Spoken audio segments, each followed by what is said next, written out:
Quick question. We talked a lot about today in healthcare. We talked about prevention, and childhood obesity is a big issue.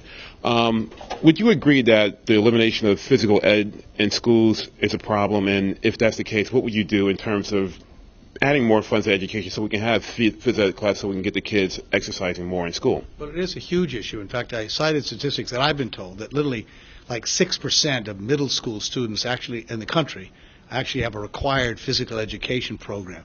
And then in high schools, the numbers are about the same. Those are the numbers I've been given in public schools. And obviously, when children are not walking to school today because of parents' concerns about their safety, when you're eliminating those kind of programs at both the middle, elementary, and high school levels, and not to mention you add then the amount of junk food that's available, is little wonder we have childhood obesity issues. I've had 2 hearings already on the subject matter trying to figure out things we can do. Tom Harkin, the senator from Iowa, has also been very aggressive, Senator Bingaman, on the issue, and I'm working with them. And obviously, look, the schools are facing very difficult choices. Their budgets are constrained, so things like music and theater, not to mention physical education, are all paying a price to keep with core academic courses.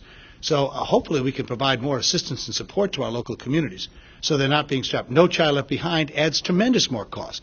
The special ed funds, which I'm a supporter of, but clearly we haven't met our obligations, all are factors which contribute. It's not that local people are against doing this at the local level. They just don't have the resources to do it.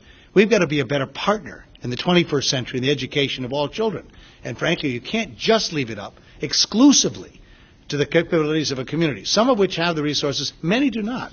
And children growing up literally a few minutes away from each other under very different opportunities surely shouldn't happen in America. So we've got to do a better job in sharing.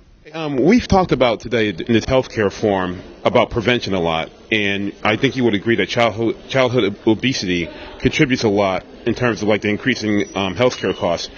With the decline in physical education in schools, do you think that this government addressing the fact that a lot of phys ed classes are being eliminated is a good factor? Because again, if you get kids exercising, there'll be less obesity.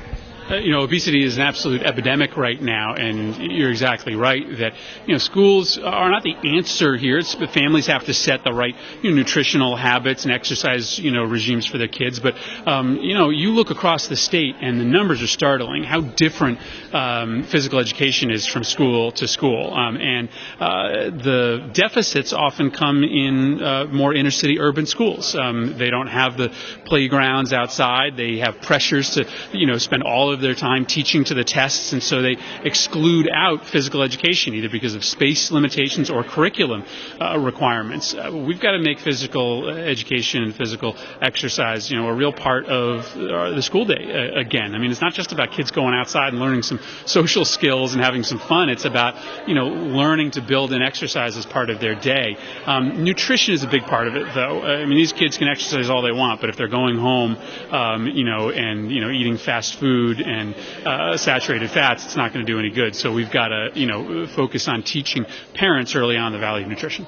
Well, as a quick follow-up, you did bring up the fact that in Connecticut, as state senator, you helped getting the sugars and the bad foods out of the Connecticut schools. What can we do on a national? Can we do what we did in Connecticut on a national level? I think it's hard to do what we did at a state level on a national level because school districts are really run by state governments. But I think other states are going to start paying attention to what Connecticut and others like us have done. That by eliminating those sodas and those unhealthy snack foods from schools, we're making sure that kids are ready to learn by trying to take on obesity at the school level. We're, I think, contributing to the educational value that we're getting for our dollar.